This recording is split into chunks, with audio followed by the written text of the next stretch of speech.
नमस्कार, आपके साथ मैं हूं समीर अब्बास। मेरे साथ शुभांकर भी मौजूद हैं। अफगानिस्तान में तालिबान का राज आ चुका है। तालिबान राज से जुड़ी वो 80 एक्सक्लूसिव खबरें जो आपने अभी तक कहीं देखी नहीं होंगी, सबसे पहले आज हम आपके सामने वही रखने जा रहे हैं। अफगानिस्तान छोड़कर भागने के बाद पूर्व राष्ट्रपति अशरफ गनी का पहला बयान सामने आया है। राष्ट्र के नाम संबोधन में गनी ने कहा कि वो शांतिपूर्वक सत्ता हस्तांतरण चाह रहे थे, अपनी इच्छा के विरुद्ध देश छोड़कर भागे। मैं अफगानिस्तान के राष्ट्रपति के हैसियत से फांसी पर नहीं चढ़ना चाहता था, यह कहा अशरफ गनी ने।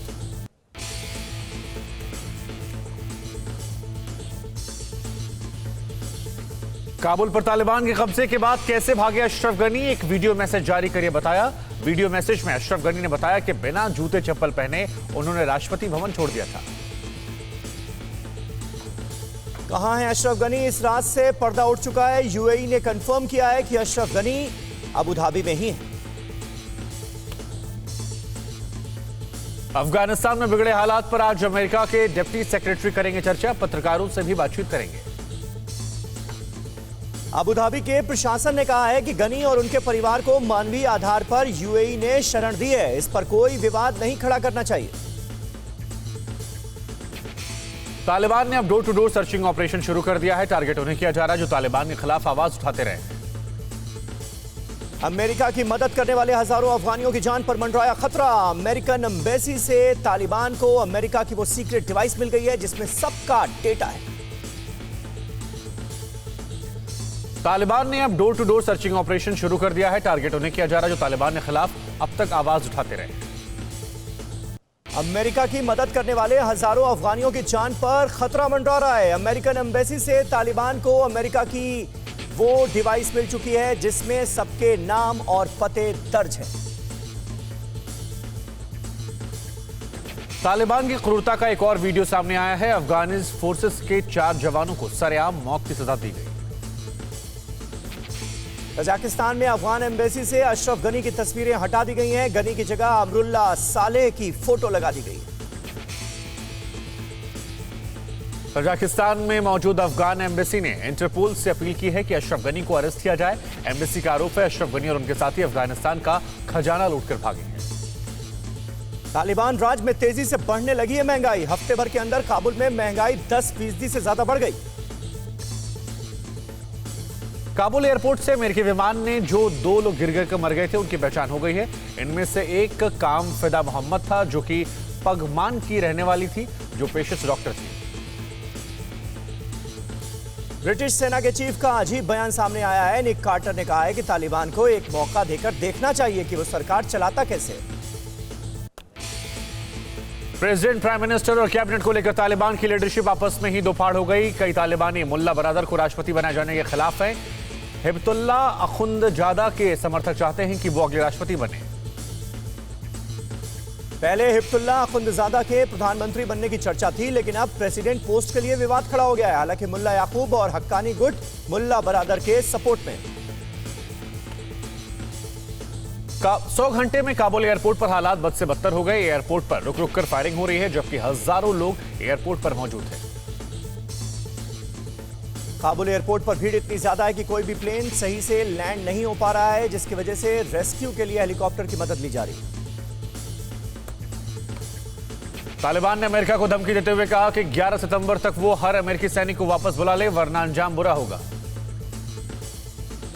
रेस्क्यू ऑपरेशन और दूतावास की सुरक्षा के लिए अमेरिका के 6000 सैनिक अभी भी अफगानिस्तान में मौजूद हैं। तालिबान अभी सीधे अमेरिकी सेना से भिड़ने से बच रहा है। तालिबान राज आते ही अफगानिस्तान में ड्रेस कोड बदल गया। जो पुरुष कल तक जीन्स और टी शर्ट पहनकर सड़कों पर टहल रहे थे, अब वो सलवार कमीज में दिखाई पड़ रहे हैं। काबुल की सड़कों पर महिलाएं बहुत कम नजर आ रही हैं और जो घरों से निकल भी रही हैं उन्होंने खुद को पूरा ढक रखा है। काबुल के हर चौराहे पर तालिबानी लड़ाके लोगों पर नजर रख रहे हैं। ड्रेस कोड को लेकर तालिबान के प्रवक्ता सुहेल शाहीन ने बड़ा बयान दिया। कहा महिलाओं के लिए बुर्का जरूरी नहीं, लेकिन हिजाब हर महिला को पहनना होगा। अफगान संकट की गूंज यूएन तक पहुंच चुकी है। अफगानिस्तान के ताजा हालात पर चर्चा के लिए 24 अगस्त को स्पेशल सेशन रखा गया है। अमेरिकी राष्ट्रपति जो बाइडेन पर भड़के डोनाल्ड ट्रंप, कहा अफगानिस्तान छोड़ना अमेरिकी इतिहास की सबसे शर्मनाक घटना है। लेकिन जो बाइडेन ये पहले ही बोल चुके हैं कि अफगानिस्तान से अमेरिकी सैनिकों की वापसी वाली डील उन्हें ट्रंप से विरासत में मिली है। तालिबान राज आने के बाद बदला अमेरिकियों का मन, जो बाइडेन की लोकप्रियता में भारी गिरावट आई है। एक सर्वे में राष्ट्रपति बाइडेन की अप्रूवल रेटिंग में 7% की कमी दर्ज की गई। प्रेसिडेंट बनने के बाद जो बाइडेन की लोकप्रियता में यह सबसे बड़ी गिरावट है। तालिबान अपने इमेज मेकओवर में जुटा हुआ है, लेकिन सच है काबुल के कुछ हिस्सों में महिलाएं काम पर लौटी हैं। करीब 32 प्रांतों में अभी भी तालिबानियों की दहशत में महिलाएं नौकरी छोड़ चुकी हैं। तालिबान ने बामियान में हजारा नेता अब्दुल अली मजारी की मूर्ति तोड़ दी। 20 साल पहले इसी इलाके में तालिबान ने बुद्ध प्रतिमा को भी तोड़ा था। तालिबान की हुकूमत में अफगानिस्तान के हजारा समुदाय में खौफ का माहौल है, क्योंकि तालिबान के लड़ाके हजारा लोगों को चुन चुन कर टारगेट करते हैं। रूसी क्लैशनिकोव के अलावा अब तालिबानियों को अमेरिकी हथियार भी पसंद आ रहे हैं। सोशल मीडिया में कई तालिबानियों की तस्वीरें वायरल हैं, जिनमें उनके हाथ में M4 कार्बाइन्स और M16 राइफल्स दिखाई दे रही हैं। तालिबान के हाथ में ये अमेरिकी हथियार अफगानी सेना से लगे हैं। तालिबानी कमांडर मानते हैं कि अमेरिकी बंदूकों की रेंज और एक्यूरेसी रूस की AK-47 से बेहतर है। यूरोपियन यूनियन ने तालिबान पर बयान देते हुए कहा है कि EU एक ही शर्त पर तालिबान के साथ काम करेगा कि तालिबान हर अफगानी के मानवाधिकारों की रक्षा करे। उड़ते हुए विमान से अफगानिस्तान के लोगों गिरने का एक नया वीडियो सामने आया। वीडियो से पता चलता है कि सोमवार को विमान से 2 नहीं बल्कि 4 लोग गिरे थे। वीडियो में रनवे पर भी शव नजर आ रहे हैं। अफगानिस्तान में तालिबान के खिलाफ जंग छेड़ने वाला नॉर्दर्न अलायंस एक बार फिर एक्टिव है। पंजशीर में इस ग्रुप का पहला वीडियो सामने आया है। 20 साल पहले इसी ग्रुप ने तालिबान को नॉर्थ अफगानिस्तान से खदेड़ दिया था। अफगानिस्तान का एक और वीडियो सामने आया, जिसमें अफगानिस्तान के सुरक्षाकर्मी रो रहे हैं और अपना हथियार सौंपने से इंकार कर रहे हैं। इस वीडियो में सुरक्षाकर्मी कह रहा है कि वो अपना हथियार किसी को नहीं दे सकता। काबुल के शेबरगन के बोखड़ी मनोरंजन पार्क में तालिबानियों ने आग लगा दी है। इसी अम्यूजमेंट पार्क में तालिबानी मस्ती करते नजर आए थे। पार्क के झूलों पर कई तरह के पुतले लगाए गए थे, इसलिए तालिबानियों ने इसे जला दिया। कनाडा अफगानिस्तान में तालिबान की नई सरकार को मान्यता नहीं दिया जाएगा। कनाडा के प्रधानमंत्री जस्टिन ट्रूडो ने कहा है कि फिलहाल तालिबान को सरकार का दर्जा देने की हमारी कोई योजना नहीं। भारत ने तालिबान को मान्यता देने के मुद्दे पर अभी कोई फैसला नहीं लिया है। फिलहाल काबुल में सरकार बनने का इंतजार किया जा रहा है। अफगानिस्तान में सरकार बनाने के फॉर्मूले के मुताबिक ही भारत सरकार मान्यता पर फैसला लेगी। तालिबान के चीफ मुल्ला अब्दुल बरादर कतर से कंधार पहुंच गए हैं। कंधार तालिबान का गढ़ माना जाता है। बरादर कतर के C-17 विमान से कंधार पहुंचे। मुल्ला बरादर की सुरक्षा में अब कमांडो भी लगाए गए। UNSC की बैठक में शामिल होने के लिए भारतीय विदेश मंत्री एस जयशंकर अमेरिका में हैं। अफगानिस्तान पर रणनीति बनाने के लिए जयशंकर कई देशों के विदेश मंत्रियों से मिल रहे हैं। अफगानिस्तान से पूरी दुनिया में ड्राई फ्रूट्स का निर्यात होता है, लेकिन काबुल पर तालिबान के कब्जे के बाद ड्राई फ्रूट्स का कारोबार रुक गया है। सप्लाई रुकने की वजह से ड्राई फ्रूट्स की कीमतें 200 से 500 रुपए प्रति किलो बढ़ गई है। अफगानिस्तान के पूर्व राष्ट्रपति अशरफ गनी ने फिलहाल अबू धाबी में शरण ले ली है। पहले कहा जा रहा था कि अशरफ गनी तजाकिस्तान से ओमान चले गए हैं, लेकिन अब खबर कंफर्म हो चुकी है कि वो UAE की राजधानी अबू धाबी में ही है। तालिबान के डिप्टी लीडर सिराजुद्दीन हक्कानी पहली बार लोगों से सामने आए। हक्कानी तालिबान के शीर्ष नेताओं से एक होने के अलावा हक्कानी नेटवर्क के प्रमुख हैं। हक्कानी तालिबान के उपनेता हैं और वांटेड घोषित हो चुके हैं। तालिबान के कब्जे के बाद अमेरिकी बैंकों में रखे गए अफगानिस्तान के करीब $10 बिलियन को फ्रीज कर दिया गया है। अब तालिबान के लिए अमेरिकी बैंक से रकम नहीं निकाल पाएगा तालिबान, और देश चलाने के लिए फंड क्राइसिस का सामना भी उसे करना पड़ सकता है। काबुल की खूबसूरती को देखकर तालिबान के लड़ाके काफी खुश हैं। ऊंची इमारतों की ओर रोशनी, जगमगाते बाजार को छोड़कर तालिबानी वापस अपने घर नहीं जाना चाहते। ज्यादातर तालिबानी काबुल में रहने का ठिकाना तलाश रहे हैं। 4 महीने पहले अफगानी सेना ने तालिबानी कमांडर अब्दुल हमीद हमासी को मारने का जश्न मनाया था, लेकिन अब वही कमांडर काबुल में मीटिंग करते दिखा है। कमांडर हमासी ने डॉक्टरों, व्यापारियों को सुरक्षा की गारंटी दी है।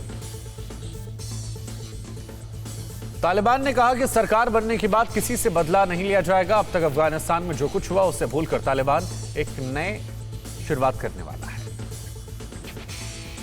तालिबान ने अफगानिस्तान के लोगों को धमकी दी है कि वो अपने हथियार तालिबानियों को सौंप दें। तालिबानियों ने भरोसा दिलाया है कि अब सभी लोग सुरक्षित महसूस करेंगे। अफगानिस्तान में पाकिस्तानी आतंकवादी भी नजर आ रहे हैं। पाकिस्तान के जैश ए मोहम्मद और लश्कर तैयबा ने आतंकवादियों के चेकपोस्ट बनाया है। जिहाद के नाम पर अफगानियों से वसूली की जाएगी।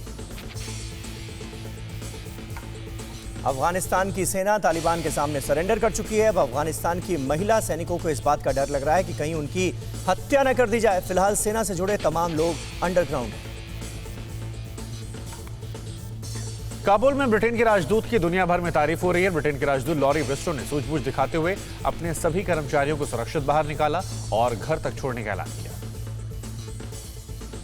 काबुल एयरपोर्ट पर C-17 विमान से लोगों के गिरने की जांच अमेरिकी वायुसेना ने शुरू कर दी है। जांच में विमान के पहियों पर भी ब्लड स्पॉट मिले।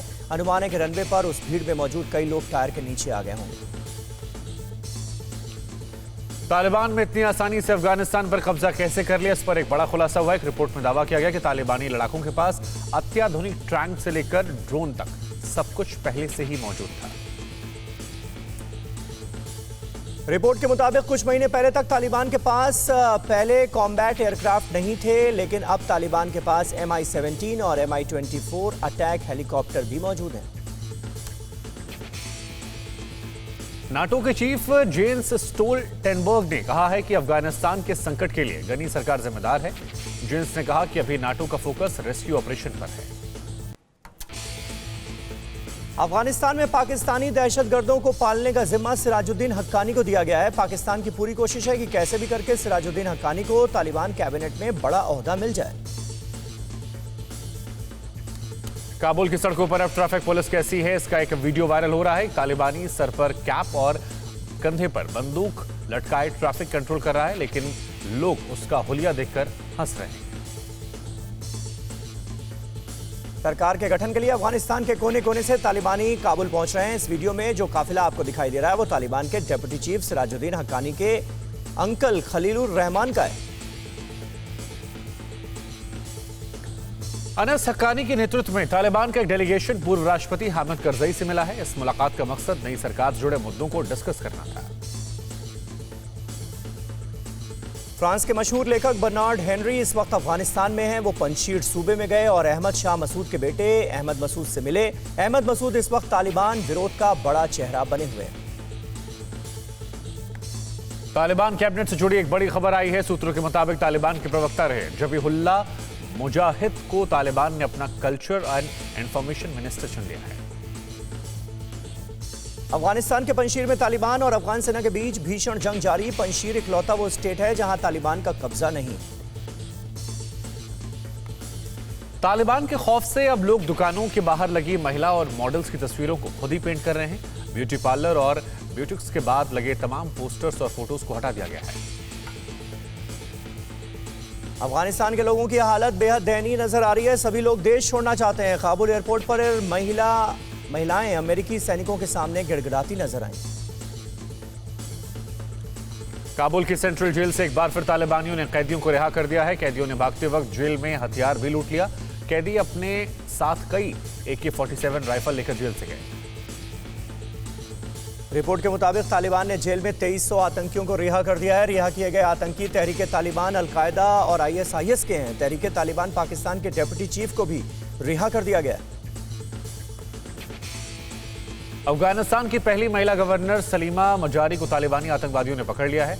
सलीमा मजारी ने तालिबान के सामने सरेंडर करने के बजाय मुकाबले का फैसला किया था। काबुल पर कब्जे के बाद भी सलीमा अपने प्रांत से भागी नहीं थी। अफगानिस्तान क्रिकेट बोर्ड ने खिलाड़ियों को दी सलाह, तालिबान पर कोई खिलाड़ी टिप्पणी ना करे। काबुल की हर सड़क पर अब पुलिस की तरह तालिबानी लड़ाके पहरा दे रहे हैं। कई जगहों पर चेक पोस्ट बनाया गया है। लोगों से उनकी पहचान पूछी जा रही है। गलतियों पर सजा देने का दौर भी शुरू कर दिया गया। अफगानिस्तान में कई जगहों पर लोगों ने तालिबान का विरोध करना शुरू कर दिया है। विरोध को दबाने के लिए तालिबानियों ने आसमानी फायरिंग की। जलालाबाद में कुछ लोगों ने अफगानिस्तान का झंडा लहराया। यहां तालिबानियों ने गोलीबारी की जिसमें एक शख्स की मौत हो गई। पाकिस्तान का तालिबान फ्रेम एक बार फिर नजर आया। तालिबान के सक्रिय सदस्य मुल्ला मोहम्मद रसूल को पाकिस्तान सरकार ने 5 साल जेल में रखने के बाद रिहा कर दिया। रसूल को तालिबान से अलग होकर एक नया गुट बनाने के बाद गिरफ्तार किया गया था। अड़ी सोमवार से शुक्रवार शाम 6 बजे सिर्फ TV9 भारतवर्ष पर।